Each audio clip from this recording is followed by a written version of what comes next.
Shalom, selamat pagi jemaat dikasih Tuhan. Kita berjumpa lagi dalam Renungan Pagi. Hari ini bertepatan dengan Minggu Paskah. Kita memperingati hari kebangkitan Tuhan Yesus dari kematian, yang menandakan juga tentunya menjadi hari kemenangan buat kita semua orang-orang yang percaya kepadanya. Mari pagi ini juga kita akan bersama-sama merenungkan firman-Nya. Ya, supaya dengan firman Tuhan ini kita akan semakin kuatkan dan diteguhkan dalam iman dan pengharapan. Karena firman Tuhan, pedoman, penolong, dan yang akan senantiasa menuntun langkah hidup kita.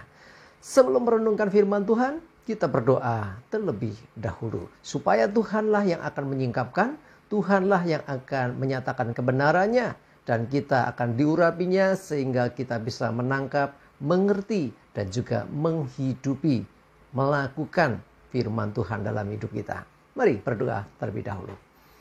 Bapa di surga, kami datang ke hadirat-Mu. Kami naikkan segala puji syukur atas segala kebaikan, rahmat, anugerah, dan berkat-berkat-Mu, penyertaan-Mu, pertolongan, dan juga pemeliharaanmu atas kehidupan kami hingga saat ini. Sungguh kami mengucap syukur ya Tuhan. Dan pagi ini kami akan merenungkan firman-Mu. Mari Tuhan singkapkan, nyatakan kebenaran firman-Mu. Urapi kami semua, buat kami bisa menangkap, mengerti, dan menghidupi, serta melakukannya di dalam hidup kami. Terima kasih ya Tuhan. Di dalam nama Tuhan Yesus kami bersyukur dan berdoa. Amin. Mari bersama-sama kita buka Alkitab kita. Renungan pagi hari ini sampaikan dari Matius 28 ayat 5 dan 6. Saya bacakan. Akan tetapi malaikat itu berkata kepada perempuan-perempuan itu, "Janganlah kamu takut, sebab aku tahu kamu mencari Yesus yang disalibkan itu. Ia tidak ada di sini, sebab ia telah bangkit, sama seperti yang telah dikatakannya. Mari, lihatlah tempat ia berbaring." Jemaat dikasih Tuhan, di minggu pertama, ya, setelah peristiwa penyaliban Yesus itu, pagi-pagi ada perempuan-perempuan pengikut Yesus yang datang ke kubur Yesus dan dibuat tercengang karena kubur itu sudah terbuka pintunya. Ingat, sebagai pemahaman bahwa kubur di sana dengan di sini beda. Kalau kubur di sana di zaman Yesus itu biasanya di dalam goa-goa batu. Nah, ada penutupnya. Nah, penutupnya biasanya batu yang sangat besar. Nah, pada waktu perempuan-perempuan itu sampai di tempat Yesus dikuburkan, ya, tetapi herannya pintunya sudah terbuka. Dan saat masuk itulah ada sosok malaikat yang menampakkan diri kepada mereka dan memberitahu bahwa Yesus yang mereka cari, Yesus yang kemarin Jumat Agung, ya, itu disalibkan, hari Jumat sebelumnya disalibkan itu sudah tidak ada, sudah bangkit.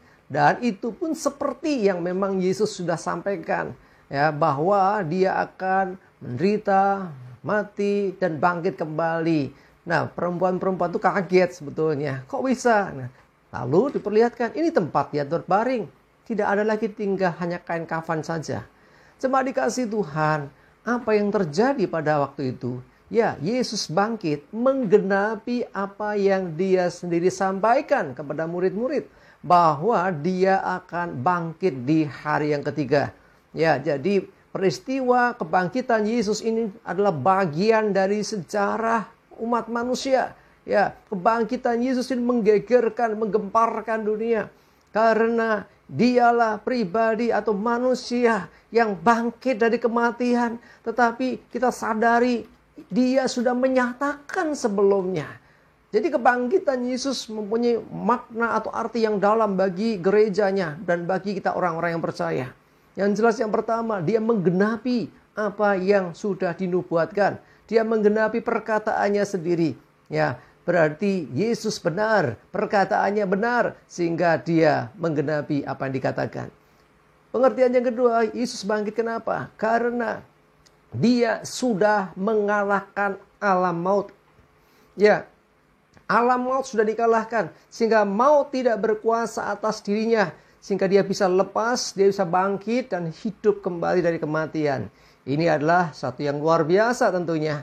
Yang berikutnya lagi, ya, kebangkitan Yesus kita maknai bahwa sebagai kemenangan. Kemenangan juga bagi kita semua orang-orang percaya. Ya, kalau dia, Yesus bangkit dari kematian, boleh dikatakan Alkitab menyebutkan sebagai yang sulung dari semua. Jadi artinya setelah dia, kita orang-orang yang percaya kepadanya pun nanti akan bangkit bersama-sama dengan dia. Kebangkitan Yesus membuktikan bahwa memang akan ada kebangkitan orang mati. Ya, jadi orang-orang yang mati dalam Tuhan pada waktunya nanti juga akan bangkit bersama-sama. Karena Yesus sudah menubuatkan, Yesus sudah berfirman juga bahwa dia akan menyediakan tempat. Dan dia ingin supaya di tempat dia berada, kita pun berada. Itu bukti cinta kasih Tuhan yang begitu besar. Dan Yesus menggenapi satu persatu nubuatan, satu persatu firman yang dia sampaikan. Dan kita tahu, Yesus bangkit dari kematian, membuktikan dia benar-benar Tuhan. Ya, siapa yang bisa mengalahkan maut? Ya, selain Tuhan sendiri. Dan Tuhan Yesus bangkit dan hidup kembali. Jemaat dikasih Tuhan, kebangkitan Yesus memberikan pengharapan bagi kita semua orang-orang yang percaya kepadanya. Sebab dia hidup, ada hari esok. Kita punya pengharapan.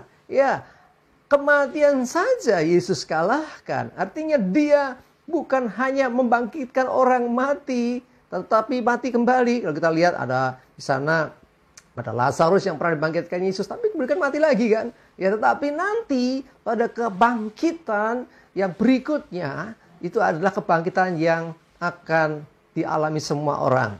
Dan itulah kehidupan kekal bagi kita. Jadi artinya Yesus memulainya terlebih dahulu. Dia bangkit dari kematian dan hidup selama-lamanya. Dia nggak mati lagi. Ya, mau tidak berkuasa lagi atas hidupnya. Sebab dia sudah menang atas semua itu. Dan orang-orang yang percaya kepada Yesus juga akan mengalami kemenangan yang sama. Karena itu teguhkan, kuatkan hatimu. Jangan ada keraguan, kebimbangan lagi di dalam mempercayai, mengikut, bahkan melayani Tuhan Yesus. Dia sudah menang. Ya, hari ini kita memperingati kebangkitannya, memperingati kemenangan Yesus atas alam maut. Dan kemenangan Yesus juga adalah kemenangan bagi kita semua. Karena kita pun dibebaskan dari kematian dan akan hidup kekal bersama-sama dengan dia dalam kekekalan surga. Amin. Kita berdoa. Tuhan, terima kasih. Kami bersyukur ya Tuhan, kalau hari ini kami boleh memperingati hari kebangkitan, hari kemenangan-Mu dari alam maut.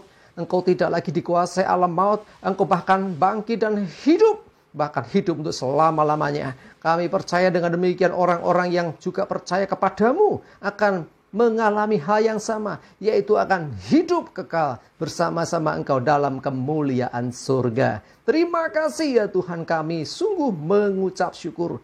Kami juga berdoa menyerahkan hari ini hidup kami, tuntun kami, sertai kami ya Tuhan. Dalam segala aktivitas kami, termasuk ibadah kami.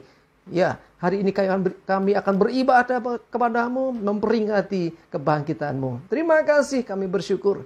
Hanya dalam nama Tuhan Yesus kami berdoa. Haleluya. Amin.